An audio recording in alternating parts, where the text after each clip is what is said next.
Hello, ladies and gentlemen, this is Ngiri, and we are back with more World of Tanks here in the M26 Pershing on Mirovanka. Today, in this encounter battle, we are going to lead our team to victory as they desperately try to snatch defeat from its jaws. Yes, this could have been a much easier win. We managed to pull the win out, but as you'll see, things could very easily have gone south.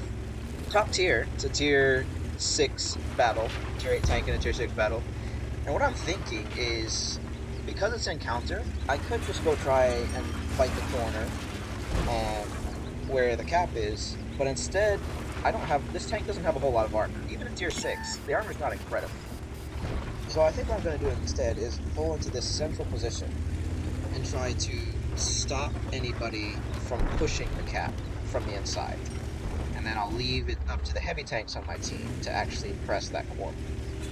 Now, there are, of course, a whole bunch of tanks in our team, being not all that incredibly useful out in the magical mystical forest, but that's what happens every time there's an encounter battle on Mirovanka. Anytime you have an encounter battle, remember if wherever the capture point is essentially the only relevant part of the battlefield. Hang on, there's a T-52 doing some acrobatics. The middle is important because tanks can hide in there and get shots into the cap. But that forest is so far away from everything that it's almost always going to be unimportant when there's an encounter. Can be very useful if you're doing a normal battle, but not for encounter. So I'm here, and you'll see me blind firing down that building to try and get a clear line of sight into the cap. And I get spotted, which means there's something nearby. It's actually that Type 64 you'll see on the map that was spotting me when I shot through there. We're watching out. We're keeping an eye on the T-52. We're keeping an eye on the LNCC. But I'm going to try and get eyes on this Type 64. There he is. He's not in the cap, but he is just sort of hiding in that dip, waiting for some of his teammates' grabs. There's a T-34 over there as well. At the moment, the team is doing very well. We're winning 5 kills to 1. And we've got about 3/4 of the map controlled.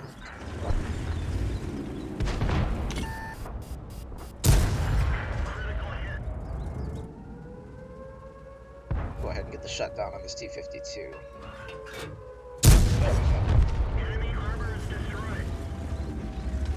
The gun on this tank is not particularly incredible at tier 8, but in tier 6 matchmaking it does feel very good.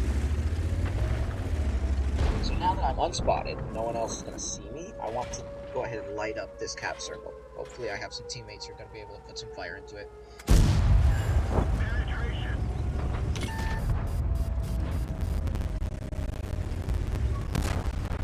As I've been on concealment, just make sure that you're keeping a secret. Oh, there's the Type 64. Very good camo on that tank. As you can see, I had to get pretty close to Type 64. What I'm trying to do now is pull up behind this building so I can get some solid cover between me and those tanks in the cap circle while I focus on taking out this Type 64. Bit of a misplayed shot by me there, or probably just RNG. I think it was probably a bad shot. But by the looks of things, hopefully that T-52 is going to finish it off. Yeah, there we go. Now we just have these tanks in the cap circle, and I want to get closer still so that I can actually try and work this ridge line. The Pershing does have a decent turret, especially when you're in lower tier battles, fighting tier 6 opponents.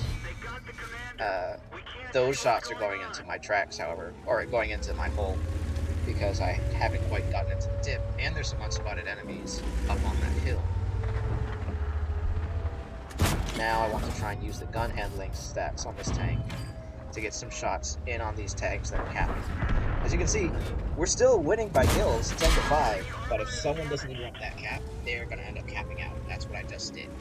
So now we have plenty of time to be able to work them down, take care of everything. Next thing I want to focus on is getting shots into this T-3045M whenever he pokes out. There he is. And as you may notice, I've taken a lot of gold ammunition, so I'm now a one-shot kill. Teammates have managed to finish off the WZ-121, but I cannot afford to get hit again. So now what we're going to do, we're just going to sit here and wait.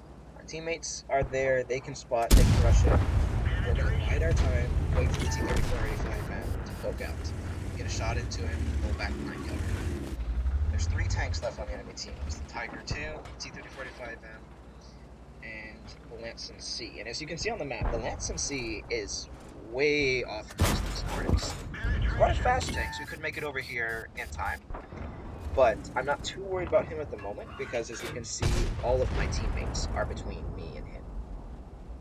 So he is definitely going to be spotted before he should be able to reach me. There's some fire going back and forth, but if you look at the scores, you'll see the T-35M is firing a lot of gold. And I believe the Tiger 2 is as well.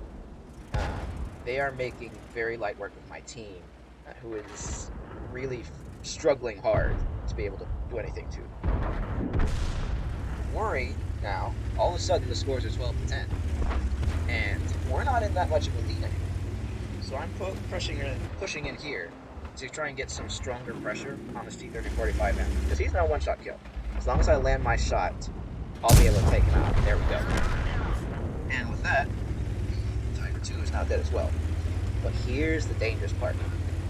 You'll see me typing in chat for the possibility that we might lose this game, because the last tank alive is a Lanson C. That has very good camo, and it has a very good gun, and it can work a ridgeline very well. And most of us around here are not very well off. Jackson, the Stridzron 74, and me are all one-shot kills for that guy's gun. Crusader, he's going to be a two-shot, but he's going to really struggle to deal damage, especially to the front of the Lanson.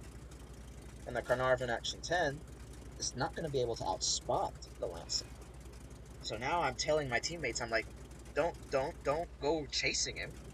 You need to come protect the cap so that once he tries to interrupt it, you spot it, and we kill him. Of course, my teammates are off, running, chasing, trying to get down the last kill, and boom, there it was.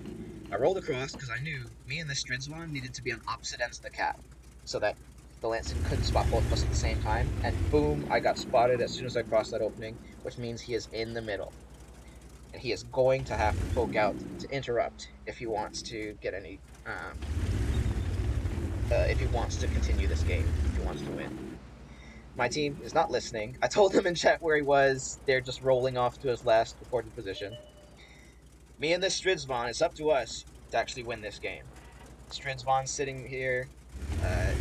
He's probably pulled back behind the bridge, which is why the Lanson C. Oh, no. He's taking a risk, but he's still in play. We've only got 2 seconds left on the cap, and there it is. There's the win. A cheeky shot into the Lanson as well to finish it off. You see me typing in chat to the Stridzron. It's like, stay down. Don't get up. Don't shoot back at him. That was a super dangerous move. But thankfully, we managed to just barely pull it out by the skin of our teeth. Right, so as we can see, that is a win for the M26 Pershing, with 2,071 damage dealt, 2 kills, and 1,200 spotting. We placed second on the team for both damage and experience, behind an SU-101 who had a monstrous game indeed. Got the Fire for Effect, High Caliber, and Confederate medals. And as you can see by the post-battle results, we made a tidy 29, almost 30,000 credit profit with a premium account. So, if y'all enjoyed today's video, please be sure to leave a like and a comment. Let me know if there's anything else you'd like to see coming up. And stay tuned, because there will be more World of Tanks coming to the channel before long. Hope to see y'all soon. That's all for now.